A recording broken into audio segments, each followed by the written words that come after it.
मैं शिव शंकर सिंह आपका स्वागत करता हूं आपके अपने YouTube चैनल गोल मेंटोर पे। दोस्तों, इस अध्याय में हम पढ़ेंगे शरीर की गति के बारे में, यानी कि बॉडी मूवमेंट्स के बारे में कि क्या शरीर का कैसा गति होता है। तो ये एनसीईआरटी के क्लास 6 का साइंस का बुक है, जिसका हम आज 8वां चैप्टर अध्ययन करने वाले हैं इस वीडियो के माध्यम से। तो हम इसमें देखेंगे, आप जब भी शांत भी रहते हैं, यानी कि आप जब भी बैठे रहते हैं या सोए रहते हैं, तो भी आपके शरीर में गति होती रहती है। इन गतियों को आप महसूस कर सकते हैं, जैसे आप सांस लेते हैं या पलकें झपकाते हैं या और भी हृदय का स्पंदन है। अंदर जो हमारा बॉडी है वो पाचन क्रियाएं होती रहती हैं। तो ये सारा क्या है, आपके शरीर की गति में ही आता है। शरीर का गति होते रहता है। जब आप सोए रहेंगे या बैठे रहेंगे, शांत रहेंगे, तो भी आपके शरीर में गति होती रहती है। ये निरंतर होने वाली गति है। और भी कई तरह की गति हैं, जैसे चलना, दौड़ना, घूमना फिरना, इधर उधर उठना बैठना और फिर व्यायाम वगैरह करना। इन सभी को क्या कहते हैं, हमारी शारीरिक गति कहते हैं। तो आप जब एक जगह बैठे रहते हैं, उसमें भी गति होती है। उपयुक्त उदाहरणों में, यानी कि ऊपर जो ये दिया हुआ है कि हम शांत रहते हैं, बिल्कुल शांत होकर बैठे रहते हैं, उसके बावजूद हमारे शरीर में क्या होती है, गति होती रहती है। और ये पल के झपकाते हैं, फिर श्वास लेते समय ये हमेशा शरीर में गति होती रहती है। यह निरंतर हमारे शरीर में होने वाली गतियां हैं, स्वतः ही होती रहती हैं। ठीक है। उपयुक्त सभी उदाहरणों में आपके उसी स्थान पर रहते हुए भी आपके शरीर का कोई ना कोई भाग गति करता है। यानी कि आप कहीं जा नहीं रहे हैं, वहीं बैठे रह रहे हैं, तो भी पलकें झपकती हैं, आप पैरों को हिला डुला भी सकते हैं। ये सभी क्या है, आप एक स्थान से रह करके भी कर सकते हैं। तो ये सभी हमारे शरीर की गतियां हैं। चलना, टहलना, दौड़ना, उड़ना। चलना, टहलना, दौड़ना, उड़ना, छलांग मारना, रेंगना एवं तैरना इत्यादि क्या है, जंतु के एक स्थान से दूसरे स्थान तक जाने के कुछ ढंग हैं। ठीक है। ऐसे जो बाघ, शेर वगैरह चलते हैं, टहलते हैं, फिर दौड़ते हैं। फिर उछलना जो है बंदरों का, या और भी जो जानवर हैं। फिर छलांग लगाना और रेंगना, ये सरीसृप हैं, वो रेंगते हैं। फिर मछलियाँ तैरती हैं। तो ये सभी जंतुओं के गति करने के उदाहरण हैं आपके सामने। सबसे पहले हम पढ़ते हैं कि मानव में किस प्रकार से गति होती है। जंतुओं की गति को देखने से पहले सबसे पहले हम देखते हैं कि मनुष्य में क्या क्या गति होती है और कैसे वह गति करता है, अपने शरीर का मूवमेंट उसका कैसे होता है। ठीक है। तो हम व्यायाम करते हैं, उसमें गति होती है। कोई भी काम करते हैं, या किसान हल जोतते हैं, खेतों में काम करते हैं, तो इस प्रकार से वो क्या होता है, उनके शरीर में गति होती रहती है।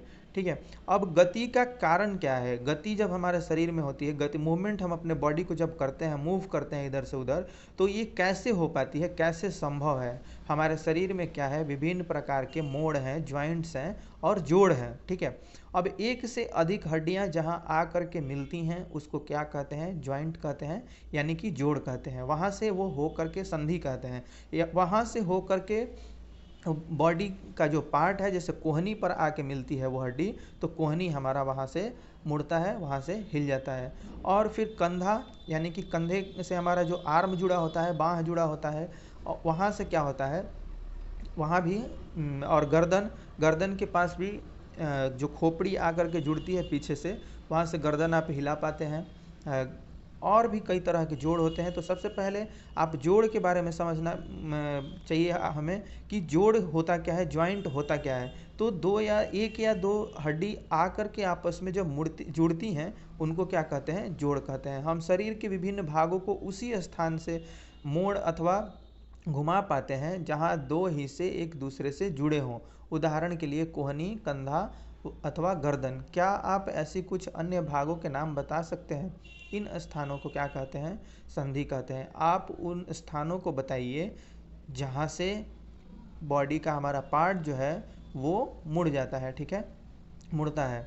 अब क्या होता है, अपनी उंगली अथवा अपने सिर, चेहरे, गर्दन, नाक, कान, कंधे के पीछे, हाथ, पैर, उंगली एवं पदांगुलियों को दबाइए। आपको इन सभी शरीर के पार्ट्स को दबाने के लिए बोला जा रहा है, हाथ से छूने के लिए बोला जा रहा है। क्या आपको ऐसा अनुभव हुआ कि आपकी उंगली जो है किसी कठोर वस्तु को दबा रही है। ये कठोर संरचनाएं क्या कहलाती हैं, अस्थि कहलाती हैं, यानी कि बोन्स कहलाती हैं। ठीक है। अब ये संरचनाएं बोन्स कहलाती हैं। तो ये बोन जब होते हैं इतने हार्ड होने के बावजूद आप उनको कैसे घुमा लेते हैं, कैसे मोड़ लेते हैं? तो यही बोन जहाँ आके मिलते हैं एक स्थान पर जहाँ से वो मुड़ सकते हैं, उसको क्या कहते हैं? हम जॉइंट्स कहते हैं, यानी कि जोड़ कहते हैं। ठीक है। अब ये जोड़ कितने तरह के होते हैं, हम इसका अध्ययन करेंगे। जोड़ कितने तरह के होते हैं? तो जोड़ सबसे पहला पढ़ते हैं हम कंदुखलिका संधि। कंदुकखलिका संधि यानी कि इसको आप अंग्रेजी में बोलेंगे ball and socket joint. Ball and socket joint इसको बोलते हैं, कंदुकखलिका को।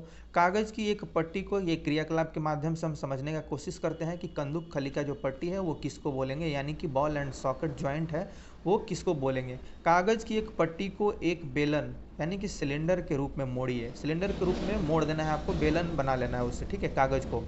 अब रबड़ अथवा प्लास्टिक की पुरानी गेंद में एक छेद करके किसी के निरीक्षण में, मतलब आप किसी के साथ होकर के ये सब कर सकते हैं, उसमें मोड़े हुए कागज़ के बेलन को डालिए, यानी कि उसमें छेद कर लेंगे खोखले गेंद में और उसके बाद उसमें कागज़ डाल देंगे, जैसा कि चित्र 8.2 में दर्शाया गया है। आप कागज़ के बेलन, आपको ये चित्र में दर्शाया गया है, यानी कि पहले तो आप लेंगे क्या, बेलन। ये कंदुकखलिका संधि का उदाहरण है, मतलब आपका बॉल एंड सॉकेट जॉइंट्स का संरचना दिखाया गया है। ये आप कटोरी ले लेते हैं, कटोरी के बाद फिर गेंद ले लेते हैं और गेंद में ये शंकु आकार का कागज़ बना करके अंदर उसमें छेद करके डाल सकते हैं। अब यहाँ जो है आपका मुड़ सकता है, यहाँ से आप इसको क्या कर सकते हैं, चारों तरफ से घुमा सकते हैं, यही कंदुकखलिका जॉइंट है। अब गेंद को क्या करना है, तो गेंद पर चिपका सकते हैं, उसमें डाल भी सकते हैं, घुसा सकते हैं, फिर चिपका भी सकते हैं ऊपर। गेंद को एक छोटी कटोरी में रख कर चारों ओर घुमाइए। गेंद को क्या करना है, एक कटोरी में रख करके चारों ओर आपको ऐसे, आप यहाँ से घुमा सकते हैं, आप देख सकते हैं कि यहाँ से ये घूम सकता है, यहाँ से घूम सकता है। इसको पकड़ के आप यहाँ से शंकु को पकड़ के चारों तरफ से आप घुमा सकते हैं यहीं से, ठीक है। अब क्या करते हैं, घुमाने का प्रयास कीजिए। क्या गेंद कटोरी में स्वतंत्र रूप से घूमती है? क्या कागज़ का बेलन भी घूमता है? आप इसका अनुभव करेंगे कि क्या ये दोनों घूमते हैं, ठीक है। अब कल्पना कीजिए कि कागज़ का बेलन आपका हाथ है, ठीक है। आप ये कल्पना करेंगे कि कागज़ का जो बेलन है आपका हाथ है। कागज़ का बेलन क्या है, आपका हाथ है, तथा गेंद इसका एक सिरा कटोरी कंधे के उस भाग के समान है जिससे आपका हाथ जुड़ा है, यानी कि ये जो कंधे का वो भाग है जिससे आपका हाथ जुड़ा है। एक अस्थि का गेंद वाला गोल हिस्सा दूसरे अस्थि की कटोरी रूपी गुहिका में धंसा हुआ रहता है, ठीक है। यहाँ पे ये क्या करता है, धंसा हुआ रहता है, इस गुहिका में आपका ये धंसा रहता है गेंद, और गेंद से जुड़ा रहता है ये शंकुकार आपका कंधा यानी कि बाजू, ठीक है। अब ये जो है आपका कंदुकखलिका यही संधि है, यानी कि बॉल एंड सॉकेट जॉइंट है, ठीक है। इसी को बोलते हैं बॉल एंड सॉकेट जॉइंट। कई अन्य उदाहरण खोज सकते हैं, इस में आप कई और भी अन्य उदाहरण भी खोज सकते हैं जिससे आपको जॉइंट का पता चले। अब यहाँ आता है धुराग्र संधि यानी कि एक्सल जॉइंट। धुराग्र संधि क्या है, इसको देखने का कोशिश करते हैं। धुराग्र संधि है क्या, गर्दन तथा सिर को जोड़ने वाली संधि धुराग्र संधि कहते हैं। गर्दन और आपका सिर जो है उसको जोड़ने वाली संधि को क्या कहते हैं, धुराग्र संधि कहते हैं, यानी कि एक्सल जॉइंट कहते हैं। इसके द्वारा सिर को आगे पीछे या दाएं बाएं घुमा सकते हैं, ठीक है। अगर ये जॉइंट नहीं रही तो आप सिर को आगे पीछे दाएं बाएं नहीं घुमा सकते हैं, यही है धुराग्र संधि, ठीक है। यहाँ से आप गर्दन को यहीं से आप घुमाते हैं, ये जॉइंट जो कहलाता है वो एक्सल जॉइंट कहलाता है, यानी कि धुराग्र संधि कहलाता है। ठीक है, आगे देखते हैं हिंज जॉइंट है, ये हिंज संधि यानी कि हिंज जॉइंट। यह क्या होता है, घर के किसी दरवाजे को बार बार खोलिए और बंद कीजिए, ठीक है। घर के किसी दरवाजे को बार बार खोलिए अथवा बंद कीजिए, इसके कब्जों को ध्यानपूर्वक देखिए। जो उसमें कब्जा होता है, यानी कि जो उसमें आपके जॉइंट से जहाँ से वो मुड़ता है, खुलता है और बंद होता है, उसको ध्यानपूर्वक देखिए। यह दरवाजे को आगे और पीछे की ओर खुलने देता है, ठीक है। यह दरवाजे को क्या करता है, आगे और पीछे से खुलने देता है। अब इस क्रियाकलाप के माध्यम से अब देखेंगे कि इस तरीके से हिंज संधि क्या करता है कि खुलने और बंद होने देता है, इस प्रकार का होता है। यहाँ से जुड़ा रहता है और इनको आप क्या कर सकते हैं, इनको बीच से आप हिला डुला सकते हैं। ठीक है, यहाँ ये जुड़े रहते हैं। हिंज संधि, हिंज जैसी संधि द्वारा गति की दिशा आपको दिखाई गई है। इधर यहाँ से ऐसे फिर ऐसे, या ऐसे फिर ऐसे, इस टाइप से ये घूमते रहता है। ठीक है, तो इसके बारे में हम अध्ययन कर चुके, हिंज संधि को देख चुके। अब देखते हैं अचल संधि है। हिंज संधि के बारे में, हिंज या कोहनी में हिंज, जो आपका कोहनी होता है, हिंज संधि होती है। कोहनी जो जुड़ा रहता है आपका, वो हिंज संधि के माध्यम से ही, हिंज संधि के द्वारा ही इस प्रकार से जुड़ा रहता है। आप यहाँ ज्वाइंट को देखे होंगे और ये ऐसे इधर से इस तरफ से और फिर ये इस तरफ से करता है मूवमेंट। ठीक है, तो कोहनी के ज्वाइंट को आप हिंज संधि कहते हैं। ये आगे पीछे गति इसकी होती है। ठीक है, अब अचल संधि को देखते हैं, यानी कि ये फिक्स्ड ज्वाइंट है। ठीक है, अचल संधि यानी कि फिक्स्ड ज्वाइंट है। अब फिक्स्ड ज्वाइंट को देखते हैं कि क्या है। हमारे सिर की अस्थियों के बीच की कुछ संधियां उन संधियों से भिन्न हैं जिनकी चर्चा हमने अब तक की है। ठीक है, ये अस्थियां इन संधियों पर हिल नहीं सकती। ऐसी संधि को अचल संधि कहते हैं, यानी कि जो हिल नहीं सकती हैं उस संधि को क्या कहते हैं, फिक्स्ड ज्वाइंट कहते हैं। जब आप अपना मुंह खोलते हैं, ठीक है, जब आप अपना मुंह खोलते हैं तो आप अपने निचले जबड़े को सिर से दूर ले जाते हैं। अब अपने ऊपरी जबड़े को हिलाने का प्रयास कीजिए, जो कि फिक्स्ड होता है। ऊपरी जबड़ा हमारा नहीं हिलता है। ठीक है, ऊपरी जबड़े को हिलाने का कोशिश करने के लिए कहा जा रहा है, लेकिन वो हिलेगा नहीं। हम नीचे वाले जबड़े को ही अपने शरीर से दूर ले जाते हैं, मुंह से ऊपर वाले जबड़े से दूर ले जाते हैं। ठीक है, जब आप अपना मुंह खोलते हैं तो आप अपने निचले जबड़े को शरीर से दूर ले जाते हैं। अब अपने ऊपरी जबड़े को हिलाने का प्रयास कीजिए। क्या आप इसे गति दे सकते हैं? ऊपरी जबड़े एवं कपाल के मध्य अचल संधि होती है, यानी कि फिक्स्ड ज्वाइंट होता है। ठीक है, अचल संधि भी हम समझ चुके। अब देखते हैं कि आगे और कौन कौन से ज्वाइंट्स होते हैं और क्या क्या आपका शारीरिक संरचना कैसा होता है, रिब्स कैसे होते हैं, और भी जो अस्थि पंजर होती है वो कैसी होती है, और वो देखने में, ये स्केलेटन है, मानव कंकाल का फिगर है जो आप देख रहे हैं। ये कैसे ज्वाइंट सारा जुड़ा हुआ है और इनका संरचना कैसा है ये दिखाया गया है। रिब केज को भी दिखाया गया है। कई बार चोट लगने पर हम कई बार क्या करते हैं, चोट लगने पर चिकित्सक से एक्सरे करवाते हैं। ठीक है, जिससे उन्हें अस्थियों को हुई संभावित क्षति के विषय में जानकारी प्राप्त होती है। एक्सरे चित्र से हमें शरीर की अस्थियों की आकृति का पता चलता है। सही बात है, एक्सरे चित्र से हमें क्या होता है कि शारीरिक संरचना कैसी है, उससे हम देख पाते हैं कि हमारा शरीर कैसे बना हुआ है और उनमें कैसी कैसी हड्डियाँ कैसे कैसे जुड़ी हुई हैं। ठीक है, अब हम देखते हैं कि उंगलियां जो हमारी हैं, उंगलियां कैसे काम करती हैं, कैसे ये मुड़ती हैं, कैसे ये आपस में जुड़ी हुई होती हैं। टखने एवं घुटने की आप संधि को देख रहे हैं एक्सरे के माध्यम से। ये टखना और घुटना का आपका जॉइंट दिखाया गया है, कैसे जुड़े हुए हैं एक दूसरे से। और फिर अपनी उंगलियों को मोड़िए, ये आप यहाँ देखेंगे। अपनी उंगलियों को मोड़िए, क्या आप उन्हें प्रत्येक संधि स्थल पर मोड़ सकते हैं? अब ये आपको देखना है कि क्या आप उन्हें प्रत्येक जॉइंट पर जोड़ सकते हैं। आपकी मध्यमा में कितनी अस्थियां हैं, आपकी हथेली के पिछले भाग का स्पर्श करके अनुभव कीजिए। आप अपनी हथेली के पिछले भाग को स्पर्श कीजिए, छू करके अनुभव कीजिए। ठीक है, क्या इसमें अनेक अस्थियां हैं? जो चित्र नीचे चित्र दिया हुआ है उसमें दिखाया गया। क्या आपकी कलाई लचीली है, आपका जो आपकी कलाई है वो लचीली है? इन सभी चीज़ों को अनुभव कीजिए। देखिए, यह अनेक छोटी छोटी अस्थियों से बनी है जिन्हें कार्पेल कहते हैं।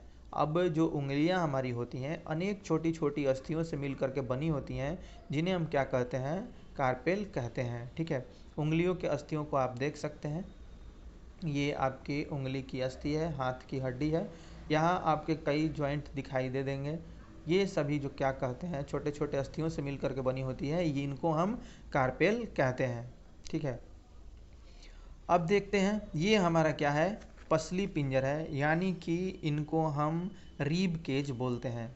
ये हमारा क्या है, छाती का संरचना है पूरा, इसको हम क्या बोलते हैं, रिब केज बोलते हैं। आप देखने में ही आपको दिखेगा, लगेगा कि ये एक पिंजरे के आकार का बना हुआ है। हड्डियों का ये पूरा पूरा एक संरचना जो होता है पिंजरे की भांति दिखाई देता है।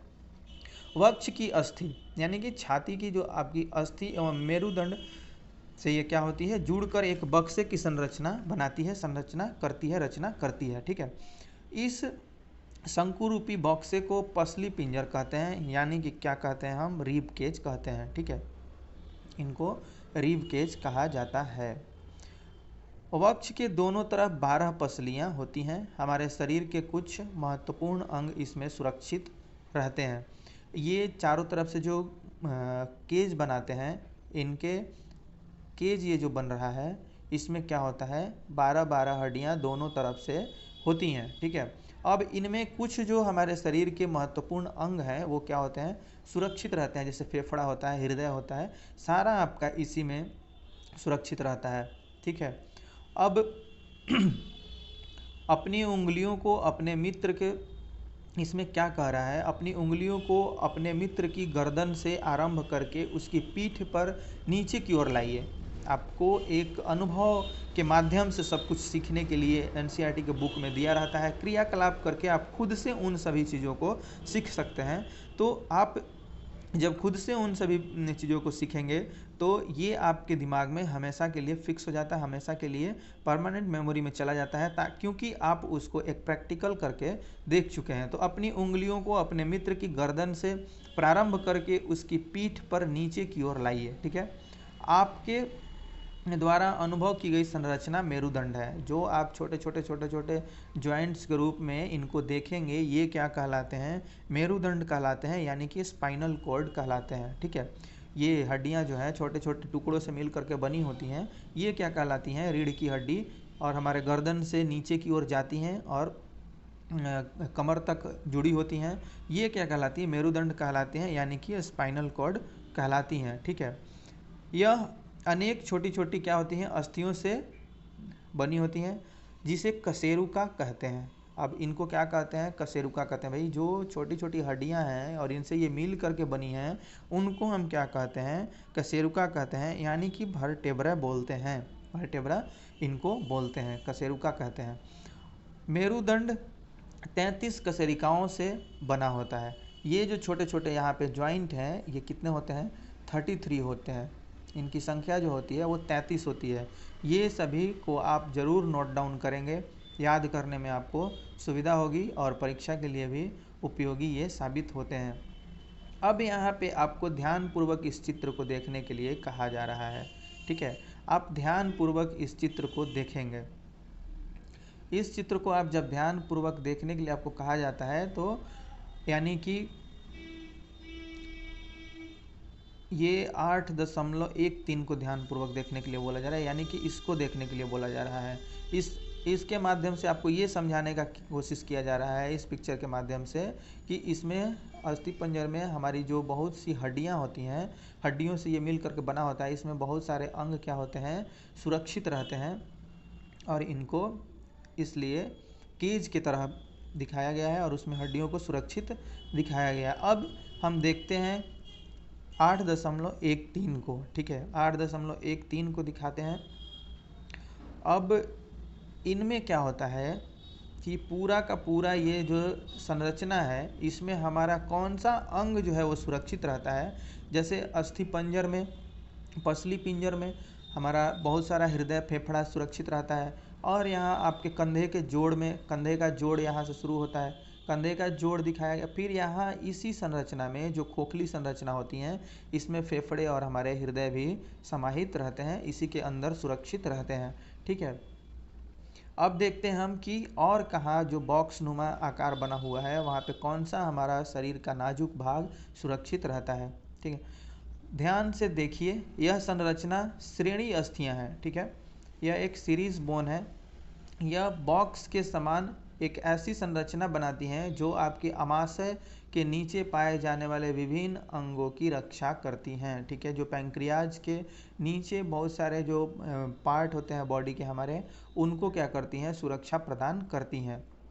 ठीक है, और अब खोपड़ियों के बारे में देखते हैं। आपकी खोपड़ी अनेक अस्थियों से एक दूसरे से जुड़ने से बनी है, ठीक है। आप हमारी खोपड़ी भी जो क्या है वो अनेक अस्थियों से एक दूसरे से जो अस्थियां जुड़ती हैं तो यह बनी है। यह हमारे शरीर के अति महत्वपूर्ण अंग है। मस्तिष्क को परिबद्ध करके उसकी सुरक्षा करती हैं। यह चारों तरह से हमारे ब्रेन का आवरण बना करके क्या करती हैं, उसको सुरक्षा करती हैं। हमने अपने कंकाल की बहुत सी अस्थियों तथा संधियों के बारे में चर्चा की है। कंकाल के कुछ अतिरिक्त अंग भी हैं जो हड्डियां जितनी कठोर नहीं होते, जिन्हें मोड़ा जा सकता है, उन्हें क्या कहते हैं, उपस्थि कहा जाता है। यानी कि हमने बहुत सारी हड्डियों के बारे में चर्चा की है, ठीक है। कंकाल के कुछ अतिरिक्त अंग भी हैं, कंकाल में और भी अंग होते हैं जो हड्डियों जितना कठोर नहीं होते और जिन्हें मोड़ा जा सकता है, उन्हें क्या कहते हैं, उपअस्थि कहते हैं, यानी कि कार्टिलेज बोलते हैं, ठीक है। उन्हें हम उपअस्थि बोलते हैं, कार्टिलेज बोलते हैं। अब इनको देखते हैं, सारा आप अध्ययन कर लेंगे। अपने कान को स्पर्श कीजिए, क्या आप किसी कठोर अस्थि भाग का अनुभव करते हैं जिसे मोड़ा जा सके। ये सभी क्या है, कार्टिलेज के आपके उदाहरण हैं, ठीक है। ऐसा प्रतीत होता है कि इसमें कोई अस्थि नहीं है। क्या आपको उंगलियों के बीच, क्या आप जब उंगली के बीच दबाएंगे तो कर्णपाली यानी कि कान के कुछ आपको भाग दिखाई देंगे, लचीले नहीं होते हमारी कर्णपाली, परंतु यह अस्थि जैसा कठोर भी नहीं है। ये उपस्थि के उदाहरण हैं, ठीक है। कान में जो हमारी हड्डी होती है, ऊपर के भाग को आप छू करके देखेंगे तो ये हड्डियों इतनी कठोर तो नहीं होती है, लेकिन यह कुछ मुलायम होते हुए भी कठोरता धारण करती हैं। इन्हीं को हम क्या कहते हैं, उपस्थि कहते हैं, ठीक है। अब यानी कि इनको हम कार्टिलेज बोलते हैं। अब कैसे और भी गति होती है। अपने एक हाथ की मुट्ठी बनाइए, ठीक है। अपने एक हाथ की मुट्ठी बनाइए, मुट्ठी के अंगूठे से इसी बाजू के कंधे को छूने का प्रयास कीजिए, ठीक है। उसके बाद हम क्या करते हैं, आप अपनी यहाँ आपको मुट्ठी बंद करके ये प्रक्रिया करने के लिए कहा जा रहा है, हम अक्सर करते हैं, ठीक है। जहाँ जोड़ लगता है और ये यहाँ क्या होता है, टाइट हो जाता है। आपको मुट्ठी बंद करके घुमाने के लिए बोला जा रहा है। जैसे बोला जाता है कि बॉडी दिखाइए अपना, ये बॉडी, इसी को ज़्यादातर लड़के जो हैं या बच्चे हैं इसी को बॉडी समझ लेते हैं। तो इसको क्या कहा जा रहा है, मुट्ठी बंद करके आपको इस तरीके से घुमाने के लिए बोला जा रहा है, ठीक है। आप अपने ऊपरी भुजा के कुछ परिवर्तन अनुभव करेंगे। जब ऐसा करते हैं तो आप अपने ऊपरी भुजा में परिवर्तन अनुभव करेंगे। दूसरे हाथ से इसे क्या कीजिए, छू करके देखिए, क्या आपको कोई उभरा हुआ भाग दिखाई देता है। अब इसी को क्या कहेंगे, हम पेशी कहते हैं। इसी को हम क्या कहते हैं, पेशी कहते हैं, यानी कि मसल्स कहते हैं। ये जो आपको उभरा हुआ भाग दिखाई देता है, यहाँ से उभरा हुआ भाग दिखाई देता है, जो बाइसेप्स और ट्राइसेप्स आपका बनता है, ये उभरे हुए तनाव युक्त भाग को क्या कहते हैं, हम पेशी कहते हैं, मसल्स कहते हैं। संकुचित, ठीक है, संकुचित लंबाई में कमी होने के कारण पेशियां क्या होती हैं, उभर जाती हैं। अब आप अपने हाथ को पुनः सामान्य स्थिति में लाइए। संकुचित होकर के क्या होती हैं, ये उभर आती हैं, पेशियां क्या होती हैं, उभर आती हैं। अब आप अपने हाथ को पुनः सामान्य स्थिति में लाइए। पेशियों का क्या होता है, ठीक है। अब पेशी का क्या होगा जब आप पुनः उसको सामान्य स्थिति में लाएंगे, क्या यह अभी भी संकुचित अवस्था में है। तो संकुचित अवस्था में क्यों रहेंगी, क्योंकि पहले जब ये टाइट हुई तो ये संकुचित, इनका लंबाई कम हो गया और यह संकुचित होकर के उभर जाती हैं, यानी कि फूल जाती हैं, ठीक है। अब क्या करना है, क्या यह अभी भी संकुचित अवस्था में है। चलते समय, भागते समय आप अपने पैरों की पेशियों में भी इसी प्रकार से संकुचन देख सकते हैं, ठीक है। संकुचन की अवस्था में पेशी छोटी, कठोर एवं मोटी हो जाती है। संकुचन की अवस्था में क्या हो जाता है, पेशी का रूप जो होता है, स्वरूप जो होता है, वो छोटा हो जाता है, कठोर और मोटा बन जाता है। यह अस्थि को खींचती है, यह अस्थि को क्या करती है, अपनी तरफ खींचती है। किसी अस्थि को गति प्रदान करने के लिए दो पेशियों को संयुक्त रूप से कार्य करना होता है। जब दो पेशियों में से कोई एक सिकुड़ती है तो अस्थि उस दिशा में खींच जाती है। युगल की दूसरी पेशी क्या करती है, शिथिल यानी लंबाई में बढ़कर पतली हो जाती है, यह अवस्था में आ जाती है। और उसके बाद अस्थि को विपरीत दिशा में गति करने के लिए अब शिथिल पेशी सिकुड़कर अस्थि को अपनी पूर्व स्थिति में खींचती है, जबकि पहली पेशी अब शिथिल हो जाती है और पेशी केवल खींच सकती है, वह धक्का नहीं दे सकती। अतः एक अस्थि को गति देने के लिए दो पेशियों को संयुक्त रूप से कार्य करना होता है। ठीक है, दो पेशियों को संयुक्त रूप से क्यों कार्य करना होता है? अस्थि तो आपका ज्वाइंट जहाँ है वहाँ स्थिर है, समझने का कोशिश करते हैं। जहाँ जो ज्वाइंट है वो स्थिर है, जब तक आपका पेशी उसको हिलाएगा नहीं, डुलाएगा नहीं, यानी कि मांसपेशी आपका हिलाएगा डुलाएगा नहीं, तब तक आपके बॉडी में यहाँ से गति नहीं हो सकती है। ठीक है, अब यहाँ से आप मसल्स, यही जो मसल्स हैं, यही जो पेशी हैं, वो मोड़ने का और इसको फिर से रिलैक्स करने का, यानी कि उस अवस्था में छोड़ने के लिए ये मसल्स ही जिम्मेवार होते हैं। अब जब संकुचित होंगे तो आपका मुड़ जाएगा, और जब भी ये रिलैक्स हो जाएंगे यानी कि छोड़ देंगे तो ये फिर से उसी अवस्था में आ जाएगा, यानी कि शिथिल होंगे तो ये बढ़ के उसी अवस्था में आ जाएंगे। अब यही पेशी आपके शरीर को गति प्रदान करते हैं।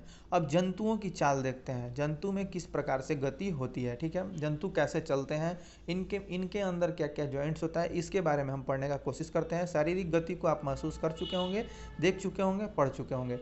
ठीक है, तो अब हम इसमें देखते हैं। सबसे पहले केंचुआ, यानी कि हमारा जो अर्थवर्म है, इसका गति कैसे होता है, ये सरीसृप में आते हैं। केंचुए का गति, केंचुए का शरीर क्या होता है, कैसे गति करता है, यह अपने इस अध्याय में पढ़ेंगे। ठीक है, केंचुए का शरीर एक सिरे को दूसरे से सटाकर रखे गए अनेक छल्लों से बना प्रतीत होता है।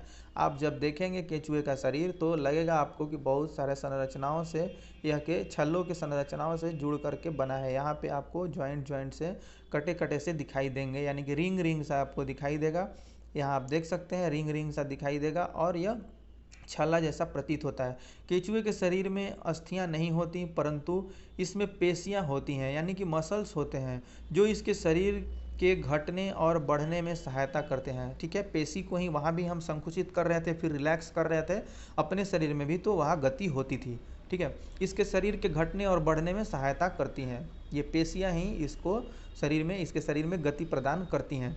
चलने के दौरान केंचुआ अपने शरीर के पश्च भाग को भूमि से जकड़े रहता है तथा अग्र भाग को फैलाता है। एक भाग इसका क्या होगा, चलने के दौरान आप यहाँ देख सकते हैं कि ये एक भाग इसका स्थिर है और एक भाग को सिकुड़ रहा है और यहाँ से चलने का कोशिश कर रहा है। ठीक है, भूमि से जकड़े रहता है तथा अग्र भाग को फैलाता है। इसके बाद वह अग्र भाग से भूमि को पकड़ता है तथा पश्च भाग को स्वतंत्र कर देता है। इस प्रकार इसकी चलने की प्रक्रिया होती रहती है। इसके पश्चात यह शरीर को संकुचित करता है तथा क्या करता है, पश्च भाग को आगे की ओर खींचता है, इससे वह कुछ दूरी तक आगे बढ़ता है। केंचुआ इस प्रक्रिया को बार बार दोहराता है और मिट्टी पर आगे बढ़ता है। ठीक है, इसके शरीर से चिकने पदार्थ जो होते हैं क्या चलने में सहायता करते हैं। इसके शरीर में चिकने चिपचिपे पदार्थ होते हैं जो इसके चलने में सहायता करते हैं। यह अपने शरीर के हिस्से को जमीन से किस प्रकार टिकाता है। इसके शरीर में छोटे छोटे अनेक सूक, यानी कि बाल जैसी आकृति होती है। ये सूक पेशियों से जुड़े होते हैं। ये सूक क्या करते हैं, पेशियों से, इसके मसल्स से जुड़े होते हैं। ये सूक मिट्टी में उसकी पकड़ को मजबूत बनाते हैं। ये जो रोम से दिखाई देते हैं, रोम से होते हैं, ये इसको क्या करते हैं, मिट्टी को पकड़ करके रखने में, मजबूती बनाए रखने में मदद करते हैं। केंचुआ वास्तव में अपने रास्ते में आने वाली मिट्टी को खाता है। केंचुआ क्या करता है, वास्तव में अपने रास्ते में आने वाली मिट्टी को खाता है। उसका शरीर अनपचे पदार्थ को बाहर निकाल देता है।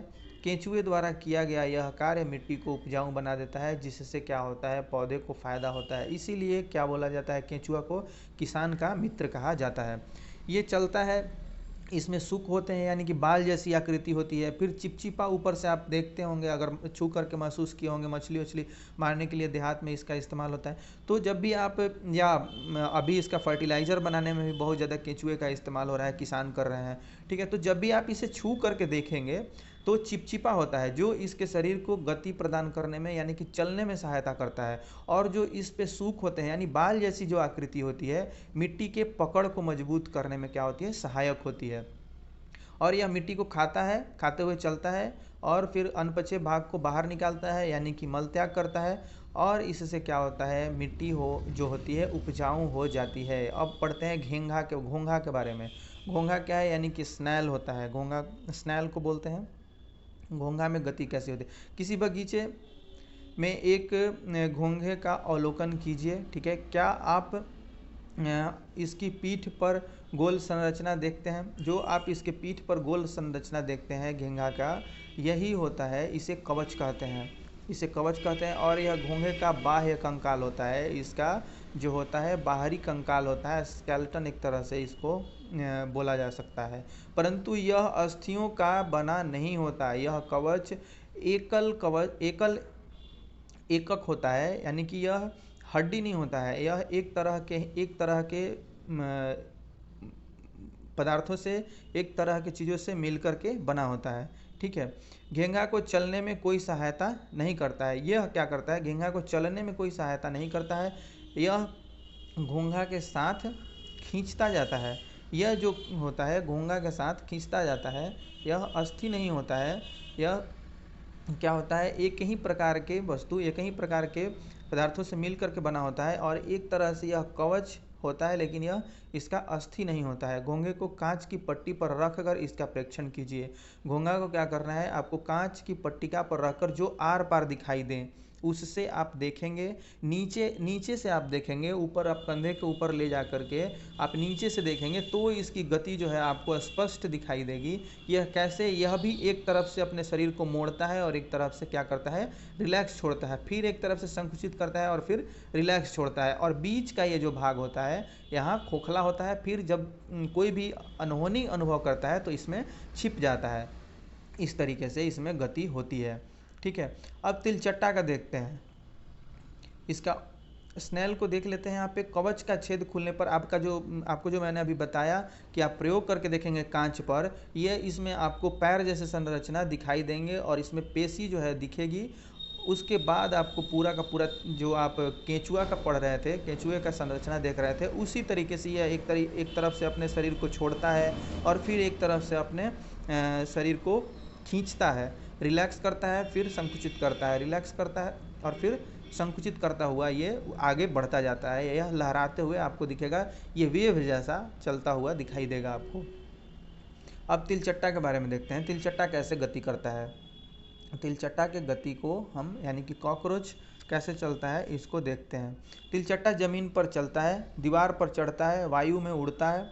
ठीक है, इसमें 3 जोड़ी पैर होते हैं। ये तिलचट्टा के पैर के भी बारे में अक्सर क्वेश्चन आ जाते हैं कि तिलचट्टा में कितने पैर होते हैं, तिलचट्टा के कितने पैर होते हैं। तो 3 जोड़ी पैर होते हैं, यानी कि 6 पैर होते हैं जो चलने में सहायता करते हैं। इसका शरीर कठोर बाह्य कंकाल द्वारा ढका रहता है, इसका भी जो शरीर है बाह्य कंकाल द्वारा ही ढका रहता है। यह बाह्य कंकाल विभिन्न एककों की परस्पर संधियों द्वारा बनता है, यानी कि छोटे छोटे ये ज्वाइंट्स से बनता है, जिसके कारण गति संभव हो पाती है। ठीक है, यहाँ आप घर में भी देखे होंगे तिलचट्टा को, तो ये बाह्य कंकाल है इसका, ये भी क्या करती हैं, एककों द्वारा बनी होती हैं, परस्पर जुड़ करके बनी होती हैं। अब पक्षी के बारे में हम देख लेते हैं, पक्षी कैसे चलते हैं, पक्षी कैसे इनमें गति होती है। ठीक है, ये देखते हैं कि पक्षी हवा में उड़ते हैं, हम यानी कि बर्ड्स को देखते हैं तो ये हवा में क्या करते हैं, उड़ते हैं तथा भूमि पर चलते हैं। बतख तथा हंस जैसे कुछ पक्षी जल में तैरते भी हैं। ये सारा पक्षी के गति करने का, चलने का, उड़ने का ये तरीका है। पक्षी इसलिए उड़ पाते हैं क्योंकि उनके शरीर उड़ने के लिए अनुकूल होते हैं। उनकी अस्थियों में वायु क्या होती है, भरी रहती है। खोखली अस्थियाँ होती हैं, खोखले प्रकोष्ठ इनमें बने होते हैं, जिनमें क्या होती है, वायु भर जाती है और इनको हल्का बनाने में मदद करती है। ठीक है, अब पश्चपाद पैरों की अस्थियाँ चलने एवं बैठने के लिए अनुकूलित होती है। अग्रपाद यानी कि आगे का जो पैर होता है इनका, वो अस्थि रूपांतरित होकर पक्षी के पंख बनाती है इनको, यानी कि आगे का इनका पैर पंख के रूप में ही होता है। कंधे की अस्थियां मजबूत होती हैं। वक्ष की अस्थियां यानी कि छाती के भाग से जो अस्थियां जुड़ी होती हैं, उड़ने वाली पेशियों को जकड़े रखने के लिए विशेष रूप से रूपांतरित होती हैं तथा पंखों को ऊपर नीचे करने में सहायक होती हैं। ठीक है, अब ये जो भाग होता है इनका चलने में इसको बोलते हैं पश्चपाद। फिर ये अगला पैर यानी कि इनका हो जाता है पंख, और ये यहाँ से अस्थिपंजर से जुड़ा होता है और फ्लैप का यहाँ से ये उड़ पाते हैं। ठीक है, तो इस प्रकार से पक्षी को उड़ने में, चलने में, और ज़मीन पर भी चलने में, और आकाश में उड़ने में भी, और तैरने में भी इनको मदद करता है, क्योंकि बतख जैसे कुछ जो पक्षी हैं वो तैरते भी हैं। अब मछलियाँ कैसे चलती हैं? मछली को चलने के लिए क्या क्या, यानी कि फिश को चलने के लिए किन किन कारणों को उत्तरदायी ठहराया जा सकता है, इसको हम देखते हैं। तो सबसे पहले देखते हैं कि मछली के सिर एवं पूँछ उसके मध्य भाग की अपेक्षा पतला एवं नुकीला होता है। ठीक है, मछली का सिर एवं पूँछ उसके मध्य भाग की अपेक्षा पतला एवं नुकीला होता है। शरीर की ऐसी आकृति धारा रेखीय कहलाती है। शरीर की ऐसी आकृति को आप क्या कहेंगे? धारा रेखीय आकृति कहेंगे, यानी कि स्ट्रीम लाइनर कहेंगे। अब इन्हीं के माध्यम से, इसी आकृति के होने के कारण क्या करते हैं, ये अपने पैर, जो इनका पैर, ये आप जो संरचना देख रहे हैं यहाँ से, ये जो फ्लिपर लगे होते हैं, इनको, इनसे क्या करती हैं, आगे पीछे या भागने में इनको उछाल करके सहायता करता है। ये जो होता है आपका पानी काटने में, यानी यहाँ से जो संरचना होती है यही धारा रेखीय है। इसी संरचना को हम धारा रेखीय बोलते हैं। ठीक है, अब मछली के शरीर पर और भी मतलब कई तरह के पंख होते हैं। तैरने में, जल का संतुलन बनाए रखने में मदद करते हैं, दिशा निर्धारण करने में मदद करते हैं। ये सारे जो आपको दिख रहे हैं यहाँ पे, ये क्या करते हैं, संतुलन बनाए रखने में और दिशा निर्धारण करने में, किस दिशा में जाना है तो कहाँ से किसको मोड़ना है, इसमें इनका मदद करते हैं। अब गोताखोर को भी आप देखे होंगे, क्या आपने कभी ध्यान दिया है कि गोताखोर अपने पैरों में इन पंखों की तरह क्या करता है, फ्लिपर्स को, विशेष अरित्र को लगाता है। फ्लिपर पहनते हैं जो जल में तैरने में सहायता करते हैं। तो ये इसीलिए लगाते हैं ताकि संतुलन बना रहेगा और इनको क्या करेगा, गति प्रदान करेगा। ठीक है, तो ये स्ट्रीम लाइनर, इनका जो बॉडी का बनावट होता है वो धारा रेखीय होता है। अब सर्प कैसे चलते हैं? सांपों का चलना कैसे संभव हो पाता है? क्या आपने सांप को फिसलते हुए आगे बढ़ते देखा है? क्या यह सीधा चलता है? आप देखे होंगे, क्या यह सीधा चलता है? भैया सीधा नहीं चलता है। सर्प का मेरुदंड लंबा होता है। अब इसका क्या होता है, मेरुदंड लंबा होता है, यानी कि इसका स्पाइनल कोड जो होता है वो लंबा होता है। सर्प का मेरुदंड लंबा होता है। सर्प का मेरुदंड लंबा होता है। शरीर की पेशियां क्षीण एवं असंख्य होती हैं। ये परस्पर जुड़ी होती हैं, ये आपस में जुड़ी होती हैं, चाहे वे दूर ही क्यों न हों, दूर दूर ही हों लेकिन ये जुड़ी रहती हैं। पेशियां मेरुदंड, पसलियों एवं त्वचा को भी एक दूसरे से जोड़ती हैं। तो जब क्या करती हैं, एक दूसरे से जोड़ती हैं।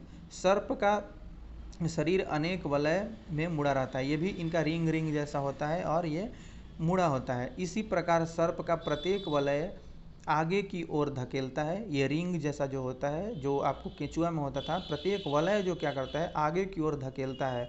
इसका शरीर अनेक वलय बनाता है और प्रत्येक वलय आगे को धक्का देता है। इस कारण सर्प में गति होती है। ठीक है, इस कारण सर्प क्या करता है, बहुत तेज़ी से चल पाता है। ये वलय जैसा, रिंग जैसा होता है और प्रत्येक वलय क्या करेगा, इसको आगे की ओर धक्का देगा। बहुत तेज गति से आगे की ओर चलता है, परंतु सरल रेखा नहीं चलता है। यह क्या करता है, एकदम सीधा नहीं चलता है, यह आगे पीछे होते रहता है। में ये मतलब लपेट करके चलता है। अब यहाँ एक देख लेते हैं, जो दार्शनिक हैं, प्रसिद्ध ग्रीक दार्शनिक अरस्तु ने अपनी पुस्तक गैट ऑफ एनिमल्स में स्वयं अपने आप से ऐसे प्रश्न पूछते हैं ये कि भाई ये चलते कैसे हैं, इनके शरीर की गति कैसी होती है। तो आप इस पुस्तक का नाम याद रखेंगे, गैट ऑफ एनिमल्स। ठीक है, इन्होंने इसमें जानने का कोशिश किया है कि ये शरीर में कैसे चलते हैं और क्या क्या इनमें कैसी कैसी गतियाँ होती हैं। अब बेहतर जीवन के लिए योग, इसको आप देख लेते हैं, हम देख लेते हैं, थोड़ा इसके बारे में अध्ययन कर लेते हैं। योग प्राचीन भारतीय परंपरा का एक अमूल्य उपहार है। हमारे भारतीय परंपरा का अमूल्य उपहार है। संयुक्त राष्ट्र द्वारा 21 जून को अंतर्राष्ट्रीय योग दिवस के रूप में घोषित किया गया है। 21 जून को क्या किया गया, अंतर्राष्ट्रीय योग दिवस के रूप में घोषित किया गया है। जो व्यक्ति को स्वस्थ रखता है, योग क्या करता है, हमारे शरीर को स्वस्थ रखता है। यह मेरुदंड को सीधा रखने में मदद करता है। यह हमारा जो मेरुदंड होता है उसको सीधा रखने में सहायता करता है, मदद करता है। जिसे आप सीधे बैठते हैं, झुक कर नहीं। योग की कई मुद्राएं हैं। योग में कई प्रकार की मुद्राएं हैं जिसको आप करेंगे तो हृदय के लिए, आपके मसल्स के लिए, मांसपेशियों के लिए और भी कई प्रकार के आपको रोग से छुटकारा दिलाने के लिए ये उपयोगी साबित हो सकता है। ठीक है, तो ये योग के बारे में छोटी सी जानकारी थी कि 21 जून को योग दिवस मनाया जाता है और यह हमारे भारतीय परंपरा की अमूल धरोहर है। अब देख लेते हैं कुछ सारांश जो इस अध्याय में हम पढ़ चुके हैं, इनके सारांश को देख लेते हैं। एक रिवीजन टाइप से हो जाता है। अब अस्थि एवं उप अस्थि मानव कंकाल बनाते हैं। ठीक है, अस्थि एवं उपअस्थि क्या होते हैं? मानव कंकाल को बनाते हैं। यह शरीर का पिंजर बनाता है, यह शरीर का पिंजर बनाता है और इसे एक आकृति भी देता है। कंकाल चलने में सहायक है और आंतरिक भागों को सुरक्षित करता है, आंतरिक भागों को सुरक्षा प्रदान करता है। मानव कंकाल खोपड़ी, मेरुदंड, पसलियों, वक्ष की अस्थि, कंधे एवं श्रोणि मेखला तथा हाथ एवं पाँव की अस्थियों से बनता है। अब पेशियों के जोड़े के एकांतर क्रम से सिकुड़ने एवं फैलने में अस्थियां गति करती हैं। ठीक है, मसल्स को क्या करती हैं? एकांतर क्रम में जब आपका सिकुड़ेगा यानी संकुचन होगा और रिलैक्स होगा यानी कि जब वो फैल जाएगा तो इससे गति हमें मिलती है। अस्थियों की संधियां अनेक प्रकार की होती हैं। यह उस संधि की प्रकृति एवं गति की दिशा पर निर्भर करता है। ठीक है, प्रकृति एवं गति की दिशा पर निर्भर करती है। पक्षियों की दृढ़ पेशियां तथा हल्की अस्थियां मिलकर उन्हें उड़ने में सहायता करती हैं। ये पंखों को फड़फड़ाकर उड़ते हैं। ठीक है, पंखों से क्या करते हैं? फड़फड़ाकर उड़ते हैं। अब क्या करते हैं? मछली शरीर के दोनों ओर एकांतर क्रम में वलय बनाकर जल में तैरती हैं। सर्प अपने शरीर के दोनों ओर एकांतर क्रम में वलय बनाते हुए भूमि पर वलयाकार गति यानी कि घूमते हुए आगे की ओर फिसलता है। बहुत सारी अस्थियां एवं उसमें जुड़ी पेशियां शरीर को आगे धक्का देती हैं, आगे की ओर धक्का देती हैं। ये सांप को चलने में सहायता। तिलचट्टे का शरीर जो होता है एवं पैर कठोर आवरण से ढका रहता है जो बाह्य कंकाल बनाता है। वक्ष की पेशियां 3 जोड़ी पैरों एवं 2 जोड़ी पंखों, पंख की भी संख्या यहाँ दिया हुआ है, 2 जोड़ी पंख होते हैं और 3 जोड़ी पैर होते हैं जो तिलचट्टा को चलने एवं उड़ने में सहायता करते हैं। अब केंचुआ का देखते हैं। केंचुए की गति शरीर की पेशियों की बारी बारी से विस्तरण एवं संकुचन से होती है। ठीक है, शरीर की अध सतह पर सूख केंचुओं को भूमि को पकड़ कर रखने में सहायता करती है। ये हम ऊपर पढ़ चुके हैं। घेंघा पेशीय पाद की सहायता से चलता है, यह पेशीय पाद की सहायता से चलता है। तो ये हम 6 क्लास का 8वां चैप्टर हमारा ख़त्म हो गया और इनको आप करने का कोशिश करेंगे, इन प्रश्नों को, और जो सही खाली स्थान दिए हुए हैं और हाँ नहीं में उत्तर देना है, इनको आप करने का कोशिश करेंगे। आप अगर ऊपर बढ़िया से ध्यान से सुने होंगे इस क्लास को तो ज़रूर कर पाएंगे। और यदि आप कंपटीशन वगैरह की तैयारी करते हैं, किसी भी परीक्षा के लिए आपके लिए उपयोगी साबित होगा और 6 to 10th बहुत ही ज़्यादा उपयोगी होता है। तो ये आप नहीं सोचेंगे कि क्लास 6 का पढ़ रहे हैं हम, क्या बनाना है। तो आप ऐसी अभी भी इसी क्लास में बहुत सी ऐसी घटनाएं और बातें हुई होंगी इस क्लास में, इस वीडियो में, जो आप नहीं सुने होंगे और बहुत से ज्वाइंट होंगे उनके बारे में आप नहीं पढ़े होंगे। तो एक एक करके आप बारीकी से इसका नोट्स बनाते चलेंगे। ठीक है, और वीडियो को 1 से 2 बार देख लेंगे तो आपके जहन में भी ये बातें सारी आ जाएंगी। तो आप वीडियो में मेरे साथ अंत तक बने रहे। आपका बहुत बहुत धन्यवाद।